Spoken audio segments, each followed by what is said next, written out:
Hi there, I'm Matt Donnelly of RotoBaller, and it is time to talk about the starts and sits at the running back position for week number 9, Trick or Treat edition. Now, before we get into this video, make sure to tune into rotoballer.com or the RotoBaller Discord channel for all the latest fantasy football news.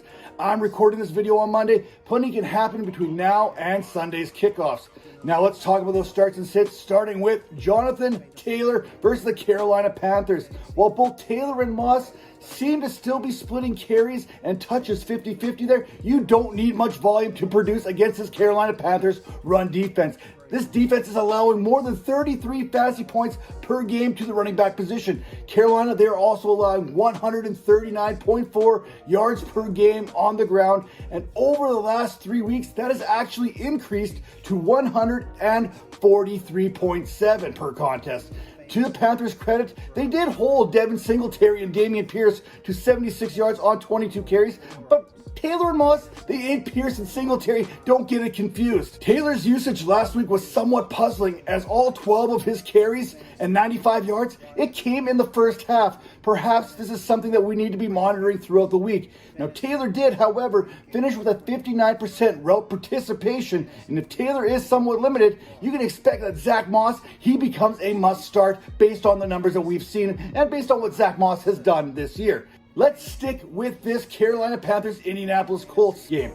Chuba Hubbard is a must-start for me this week. Watching Alvin Kamara, what he did last week to this Colts team, carrying the ball 17 times for 59 yards and scoring while adding another touchdown and 51 yards on 4 receptions. Now, Hubbard, he did out-touch Sanders 17-2 as Sanders returned to the lineup. And while Hubbard didn't have what you would call a great performance, the usage we saw against the Texans could translate nicely against the Colts team that fantasy managers are looking for here in week number 9. If you're looking for fantasy production over the last 4 weeks, only the Panthers are allowing more fantasy points on a per-game basis than what the Colts have done. Now, following the trends, Hubbard, he saw plenty of situational use there, either on the goal line or the 2-minute offense, while accounting for 75% rush share. Sick Sanders, I don't think I need to say it, but I'm going to say it anyway. Now, Joe Mixon, he's another start versus the Buffalo Bills here in week number 9.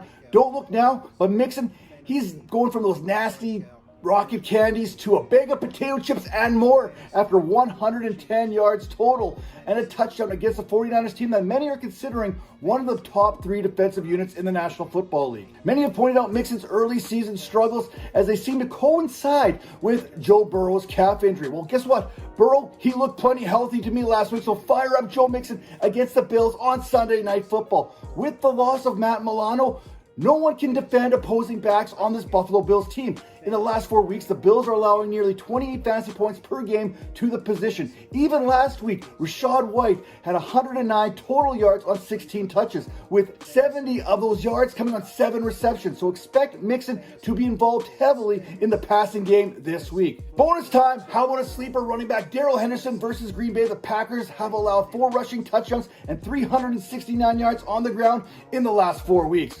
Now, fantasy tricks, Gus Edwards versus Seattle. Not to take away what Edwards did last week, 3 touchdowns, 94 yards, but Seattle, they rank 12th when it comes to fantasy points allowed to the wide receiver position and 2nd in fantasy points allowed at the running back position over the last 4 weeks. Yeah, that's pretty darn good. Against backs, they are allowing less than 14 fantasy points per contest, and they held Kareem Hunt to 55 yards on the ground on 14 carries last week. I'm not taking anything away from Gus the Bus here. I'm merely giving the Seahawks run defense the respect that it deserves, led by All-Pro Bobby Wagner. After allowing 151.9 rushing yards last season, the Seahawks are allowing just 96.9 per game this season. That is the 8th fewest. Another running back sit this week is Najee Harris versus Tennessee. The Titans, they've struggled in the last 4 weeks or so against the run. Well, struggled compared to what we are accustomed to seeing historically from this run defense. They are allowing 20.6 fantasy points per game, and they have dropped to 8th in the league. That's not exactly a big-time drop-off by any stretch of anyone's imagination. Now, you would think that would be great news for Najee Harris managers. Not so fast.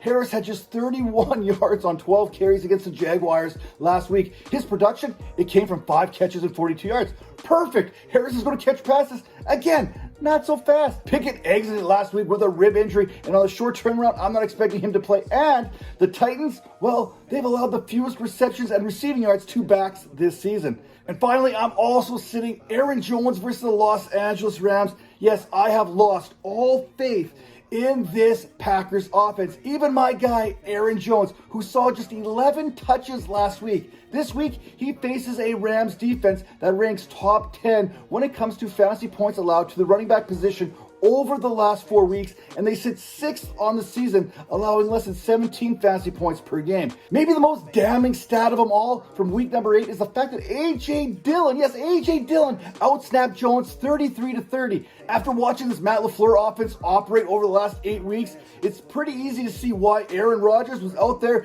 doing his own thing and audibling out of pretty much every play each and every week last season. With Christian McCaffrey, Javonte Williams, Travis Etienne, and Jahmyr Gibbs all on a bye, you still may need to start players that you don't necessarily want to. But one thing that you want to do is hit that like button, hit that subscribe button here on the RotoBaller YouTube channel for all your fantasy football analysis. See you next time.